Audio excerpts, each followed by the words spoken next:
Hello everyone, my name is Satyam Kumar and I have cleared NTA UGC NET JRF 2020 exam with 99.93 percentile. Before that, in December 2019, I have qualified for assistant professor only. Night before the exam. Exam की एक दिन से पहले मैं अपनी पढ़ाई बंद कर देता हूँ क्योंकि मुझे लगता है कि एक साल या 6 महीने से हमने जितना पढ़ा है वो इनफ है। अगर हम लोग 6 महीने में जो चीज़ नहीं पढ़ पाए हैं वो एक दिन पहले पढ़ने से मुझे लगता है कि कन्फ्यूज़न ही क्रिएट होती है। मॉर्निंग ऑफ द एग्ज़ाम, मेरा एग्ज़ाम सुबह 9 बजे से था और जो एग्ज़ाम सेंटर था वो मेरे मामा के घर से लगभग 30 किलोमीटर दूर था।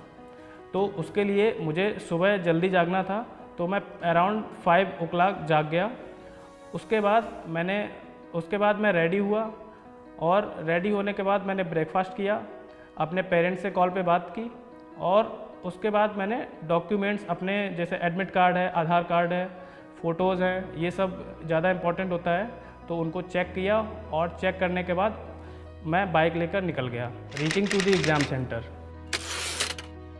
एग्ज़ाम सेंटर में पहुंचने पर आप देखेंगे कि वहाँ बहुत सारी भीड़ है, कई सारे एस्पिरेंट आते हैं, कुछ लोग अकेले आते हैं तो कुछ लोगों के साथ उनके पेरेंट्स आते हैं, कुछ लोग बहुत ज़्यादा एक्साइटेड आपको दिखेंगे, कुछ लोग तो एकदम मायूस जैसे दिखेंगे।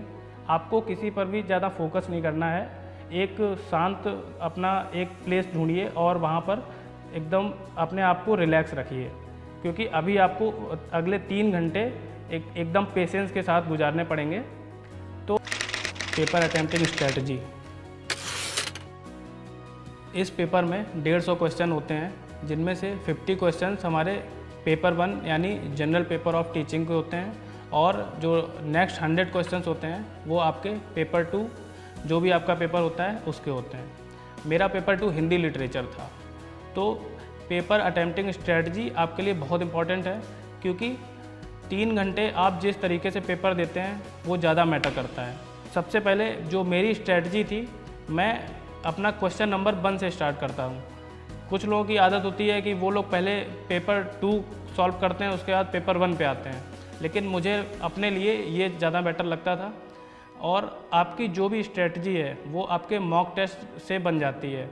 तो मैंने कई सारे मॉक दिए, वीकली मॉक्स होते थे, उनको भी अटेम्प्ट किया, तो उससे मेरी एक स्ट्रेटजी बन चुकी थी जिसको लेकर मैं ज़्यादा कंफर्टेबल था।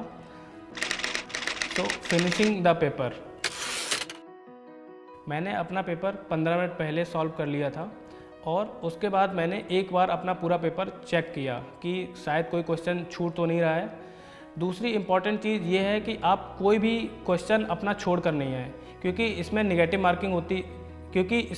मार्किंग नहीं होती है और अगर आप कोई क्वेश्चन छोड़ रहे हैं तो आपका ही लॉस हो रहा है। पूरा पेपर सॉल्व करने के बाद आप अपने पेपर को सबमिट कर देंगे। सबमिट करने के बाद आपके पास एक नोटिफिकेशन आएगा that your paper has been submitted successfully. आप चेक करने के बाद ही उठेंगे कि आपका पेपर सबमिट हुआ है या नहीं, क्योंकि कई बार हम लोग बिना चेक किए चले जाते हैं और फिर वो इन्विजिलेटर को सबमिट करना पड़ता है।